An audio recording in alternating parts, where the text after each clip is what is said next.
Muy buen día, licenciado Carlos David González López y compañeros presentes. Somos el equipo número 4. Actualmente cursamos la licenciatura en Derecho. El motivo de esta exposición es para exponer la actividad número 5, la cual tiene por nombre los contratos mercantiles de la materia Derecho Mercantil 1. Mi equipo está conformado por los siguientes integrantes: Berta Natalie Pacheco Sánchez, María de los Ángeles López Correa, José Benito Cázares Salazar, Luis Manuel Pérez Becerra y un servidor, Carlos Ángel Alcalá Montero. A continuación, mis compañeros les expondrán los subtemas correspondientes.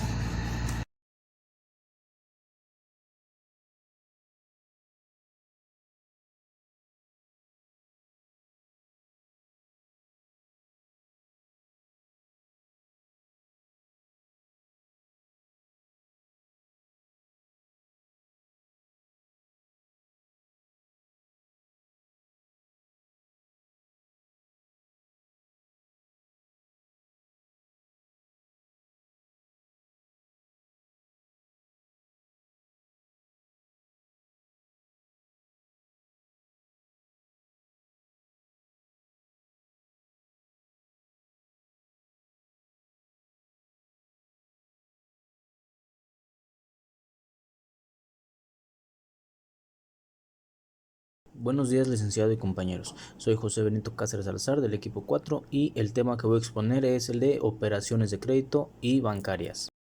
Crédito. El crédito ha sido definido como el cambio de una riqueza presente por una riqueza futura.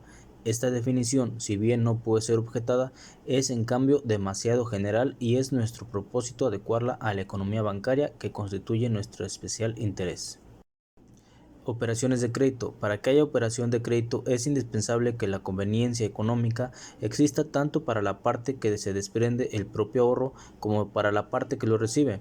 Para el prestamista, esta conveniencia consiste en general en la confianza de recibir una contraprestación que la mayor parte de las veces implica recibir un interés, mientras que otras veces consiste en servicios y no en bienes, como sería la administración gratuita de la cosa, en cuyo caso el goce del ahorro ajeno se compensa con un servicio. Operaciones bancarias. Una operación bancaria, por ende, hace referencia a cualquier actividad que desarrollada por un banco preste servicio a los clientes de este.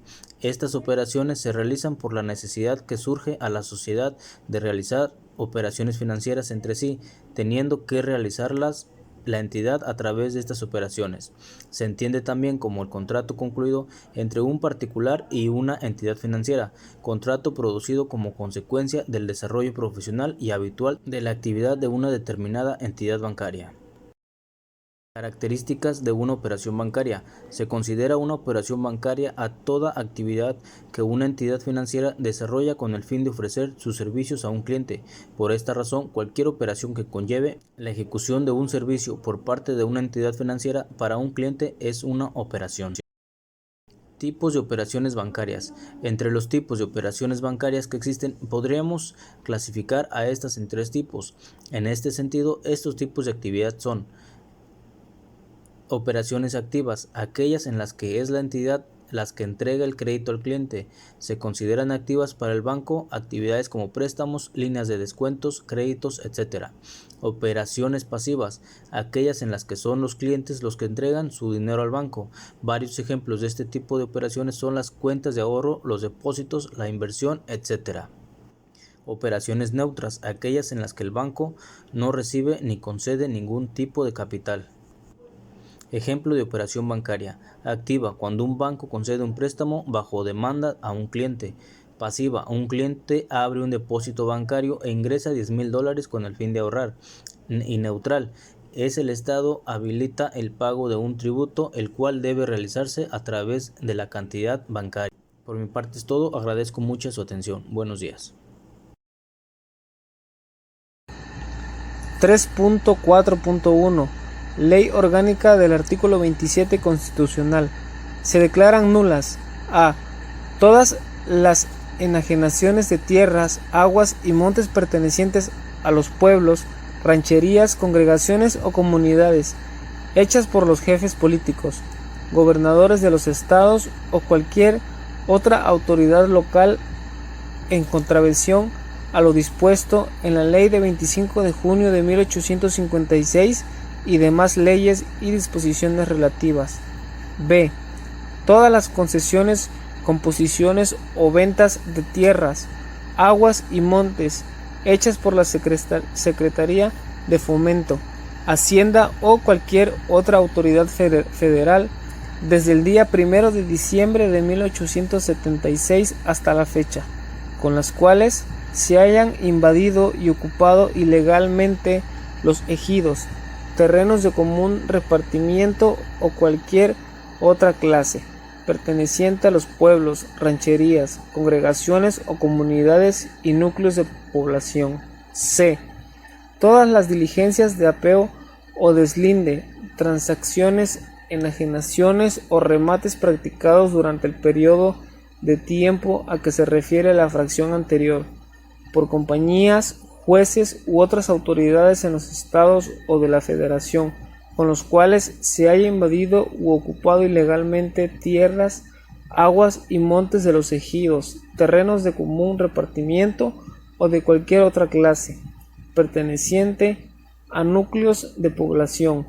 Quedan exceptuadas de la nulidad anterior únicamente las tierras que hubieran sido tituladas en los repartimientos hechos con apego a la ley de 25 de junio de 1856 y poseídas en nombre propio a título de dominio por más de 10 años, cuando su superficie no exceda de 50 hectáreas. La división o reparto que se hubiere hecho con apariencia de legítima entre los vecinos de algún núcleo de población y en la que haya habido error o vicio, podrán ser nulificada cuando así lo soliciten las 3/4 partes de los vecinos que estén en posesión de 1/4 parte de los terrenos, materia de la división, o 1/4 parte de los mismos vecinos que estén en posesión de las 3/4 partes de los terrenos. En los Estados Unidos mexicanos quedan prohibidos los latifundios. Se considera pequeña propiedad agrícola la que no exceda por individuo de 100 hectáreas de riego o humedad de primera o sus equivalentes en otras clases de tierras. Para los efectos de la equivalencia se computará 1 hectárea de riego por 2 de temporal, por 4 de agostadero de buena calidad y por 8 de bosque, monte o agostadero en terrenos áridos. Se considerará asimismo como pequeña propiedad la superficie que no exceda por individuo de 150 hectáreas cuando las tierras se dediquen al cultivo de algodón, si reciben riego, y de 300 cuando se destinen al cultivo de plátano, caña de azúcar, café, henequén, hule, palma, vid, olivo, quina, vainilla, cacao, agave, nopal o árboles frutales. Se considerará pequeña propiedad ganadera la que no exceda por individuo la superficie necesaria para mantener hasta 500 cabezas de ganado mayor o su equivalente a ganado menor, en los términos que fije la ley, de acuerdo con la capacidad forrajera de los terrenos, cuando debido a obras de riego, drenaje o cualquier otra ejecutadas por los dueños o poseedores de una pequeña propiedad se hubiese mejorado la calidad de sus tierras. Seguirá siendo considerada como pequeña propiedad aun cuando, en virtud de la mejoría obtenida, se rebasen los máximos señalados por esta fracción, siempre que se reúnan los requisitos que fije la ley, cuando dentro de una pequeña propiedad ganadera se realicen mejoras en tierras y éstas destinen a usos agrícolas. La superficie utilizada para este fin no podrá exceder, según el caso, los límites a que se refieren los párrafos segundo y tercero de esta fracción, que corresponden a la calidad que hubieran tenido dichas tierras antes de la mejora. El Congreso de la Unión y las legislaturas de los estados en sus respectivas jurisdicciones expedirán leyes que establezcan los procedimientos para el fraccionamiento y enajenación de las extensiones que llegaren a exceder los límites señalados en las fracciones 4 y 15 de este artículo. Con base a esta Constitución, el Estado dispondrá las medidas para la expedita y honesta impartición de la justicia agraria, con objeto de garantizar la seguridad jurídica en la tenencia tierra ejidal, comunal y de la pequeña propiedad, y apoyará la asesoría legal de los campesinos. El Estado promoverá las condiciones para el desarrollo rural integral con el propósito de generar empleo y garantizar a la población campesina el bienestar y su participación e incorporación en el desarrollo nacional, y fomentará la actividad agropecuaria y forestal para el óptimo uso de tierra. Por último, el desarrollo rural integral y sustentable a que se refiere el párrafo anterior también tendrá entre sus fines que el Estado garantice el abasto suficiente y oportuno de los alimentos básicos que la ley establezca. Soy Natalie Pacheco Sánchez y es un gusto saludarlos de nuevo. El tema en esta ocasión es el depósito bancario. Para comenzar, vamos a definir qué es un depósito bancario. Esta es una operación en la que una entidad financiera custodia el dinero de un cliente, es decir, guarda su dinero para que a cambio remunere según el plazo y cantidad al cliente por tener inmovilizado su dinero. A cambio de guardar su dinero, la entidad financiera cobra una comisión, aunque muchos los hacen de forma gratuita e incluso otorgan una rentabilidad por el dinero que ha depositado el cliente. Esa rentabilidad puede ser fija o variable y en forma de dinero o en especie.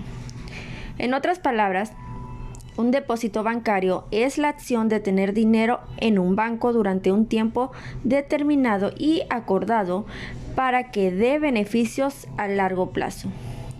Existen dos tipos de depósitos bancarios. Este es el depósito a la vista. Con ese tipo de depósito se puede disponer de los ahorros en todo momento sin asumir muchos riesgos. Lo único es que no se obtienen rentabilidades altas. Con los depósitos a la vista se puede adquirir otro tipo de servicios como tarjetas, domiciliación de recibos u otras cosas. Existen dos tipos de depósitos a la vista. Estos son cuenta corriente. Este es un producto bancario en el que, como cliente, se puede acceder al dinero en cualquier momento. A veces no se obtienen intereses y, si se otorgan, acostumbran a ser relativamente bajos. Y cuenta de ahorros. Es como una cuenta corriente con la diferencia que ofrece menos facilidad para realizar ingresos y pagos. Presentan unos tipos de intereses más elevados. Normalmente van asociadas a una libreta de ahorro donde se pueden ver los movimientos de la cuenta. Y el otro tipo de depósito es el depósito a plazo con la remuneración fija o variable. Aparte de los depósitos con intereses fijos, también existen otros donde es posible elegir una remuneración variable. No existe riesgo de perder el dinero que se invierte. Sin embargo, no sabes exactamente cuánto vas a recibir a cambio. Los intereses no se saben, ya que estos no están garantizados. Este tipo de depósito bancario se llama depósito estructurado. Los depósitos estructurados son unos productos de ahorro los cuales la rentabilidad y el riesgo se vinculan de manera directa a la evolución de un activo financiero que puede ser, por ejemplo, acciones en la bolsa de valores. Cuando se acaba el plazo, se recupera el capital invertido y la rentabilidad que se haya generado. Aparte de estos, también algunos bancos o entidades financieras que permiten contratar depósitos que se llaman dobles o mixtos. La particularidad de estos es que el dinero que se invierte se hace por dos partes. Por ejemplo, una parte a un plazo e interés fijo y otra que puede tener un índice variable o bien un fondo de inversión. Buenas noches y buenos días. Estamos de nuevo con la materia, y estamos de nuevo con mucho gusto con ustedes en la materia de Derecho Internacional Privado. En esta vez nos tocó hablar dentro del equipo 4 los contratos mercantiles, dentro del subtema 3.13 el fideicomiso. Y esta materia lo representa el catedrático el licenciado Carlos David González López y su servidor Luis Manuel Pérez Becerra. Concepto de fideicomiso. Vamos a empezar con estas nociones. Fideicomisum, de fides, fe y committere, encomendar. Un fideicomiso es una operación mercantil mediante la cual una persona, fiscal o moral, llamada fideicomitente, destina ciertos bienes a la realización de un fin lícito determinado, encomendado esta a una institución de crédito. En este caso es el artículo 381 de la Ley General de Títulos y Operaciones de Crédito, artículo 381. Objetos de un fideicomiso: toda clase de bienes y derechos de propiedad del fideicomitente, salvo aquellos que conforme a la ley sean estrictamente personales de su titular, artículo 386 de la Ley General de Títulos y Operaciones de Crédito. Fin del fideicomiso: aquel que se destina al objeto que debe ser lícito y determinado. Partes del fideicomiso: fideicomitente, persona físico-moral que constituye o fideicomiso para destinar ciertos bienes o derechos a la realización de un fin lícito y determinado y encarga dicha realización a una institución de crédito. Fiduciario: es la persona encargada por el fideicomitente de realizar el fin del fideicomiso. El fiduciario se convierte en el titular del patrimonio constituido por los bienes o derechos destinados a la realización de tal finalidad. Fideicomisario: persona físico-moral que recibe el beneficio derivado de un fideicomiso. Y bueno, un poco de historia. El origen del fideicomiso moderno se encuentra en la fiducia o fideicomisum del derecho romano, una institución creada en el marco del derecho sucesorio y el amparo de una pieza clave del modelo, la realización de confianza. Así, el fideicomitente encargaba al fiduciario la entrega de un patrimonio hereditario concreto a una persona. Esto es el fideicomisario. Para constituir un fideicomiso no existió en principio requisito alguno. Bastaba la voluntad del fideicomitente y la aceptación del fiduciario. Si la relación de confianza se quebraba, el fideicomitente podía revocar el fideicomiso en cualquier momento como inconveniente. Si el fiduciario hacía mal uso sobre el patrimonio, resultaba muy difícil a las partes reclamar.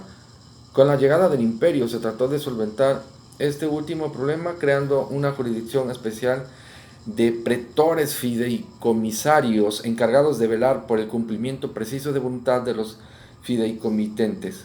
Con el tiempo la figura del fideicomiso decayó y prácticamente se asimiló a los legados, aunque los fideicomisos siguieron ajenos al testamento, mientras que el legado debía constar en él. ¿Cómo y para qué sirve el fideicomiso? El fideicomiso sirve de marco y sustento jurídico para la asignación de beneficios económicos derivados de la propiedad de ciertos bienes conforme a la voluntad de su dueño y con efectos hacia el futuro. Es un modo de disposición de propiedad que ata los bienes a un destino determinado en interés de personas distintas de aquella que recibe la propiedad. Su interés práctico deriva precisamente de tres atributos. Los bienes en cuestión son enajenados por su dueño, quien los transfiere a título fiduciario. No es lo mismo que la transmisión de la propiedad a título oneroso o gratuito, pero se trata de un acto de disposición del titular. Técnicamente, el contrato de fideicomiso se da entre dos partes, llamadas partes stricto sensu: fideicomitente fiduciante, fideicomitido y fiduciario. Aunque la relación fiduciaria se da entre cuatro sujetos, lo antes mencionados, más el beneficiario, entre paréntesis, que puede o no existir, y el fideicomisario. El fiduciante decide disponer de ellos a favor de un fiduciario para cumplir un fin determinado. El primer paso generalmente es dado por el fiduciante, quien busca o elige un fiduciario en vista a pactar con él las condiciones de un acuerdo que puede tener extensas proyecciones en el tiempo, el rol del fiduciante como impulsor de los actos que han de llevar a la constitución del fideicomiso. Consiste en la designación del fiduciario en virtud de la confianza que se deposita en él, la decisión de desposeerse de ciertos bienes de su propiedad y transferirlos al fiduciario, la especificación de los fines para los cuales es instituido el fideicomiso y en particular el nombramiento de los beneficiarios de interés de quienes habrá de actuar el fiduciario. Bueno, esto es todo, y como hemos comentado anteriormente en las videoexposiciones, están a su disposición las lecturas, las bibliografías, para que quede más entendible. Bueno, gracias por su atención y pues seguimos atentos y les deseo que pasen un buen día. Gracias. Buenas tardes, soy María de los Ángeles López Correa y nos tocó a Berta Natalie Pacheco Sánchez y a una servidora hablar sobre el decreto del 29 de junio de 1944. Esta sería mi parte que me tocó hablar. En el diario oficial del 7 de julio de 1944 se publicó el decreto de junio de 1944 que establece la necesidad transitoria de obtener permiso para adquirir bienes a extranjeros y para la constitución o modificación de sociedades mexicanas que tuvieran socios extranjeros. El presidente Manuel Ávila Camacho, en el ejercicio de las facultades extraordinarias que le concedió el decreto que aprobó la suspensión de garantías individuales del 1 de junio de 1942, con motivo de estado de guerra de México con Alemania, Italia y Japón, fundados en la notable afluencia de capitales procedentes del exterior, que al huir de su país por la restricción derivadas de la misma guerra, pueden emplearse con facilidad en adquisiciones y acaparamientos de determinados inmuebles y empresas agrícolas, ganaderas, forestales, industriales y comerciales, con perjuicio de la conveniente distribución de la propiedad territorial y de la debida participación de los mexicanos en el desenvolvimiento económico de la República. El artículo primero, durante el tiempo en el que permanezca en vigor la suspensión de garantía decretada el 1 de junio de 1942, los extranjeros y las sociedades mexicanas que pueden tener socios extranjeros solo podrán, mediante permiso que previamente y en cada caso otorgue la Secretaría de Relaciones Exteriores. Eso sería todo por mi parte y muchas gracias por su atención. Gracias, maestro, y gracias, compañeros.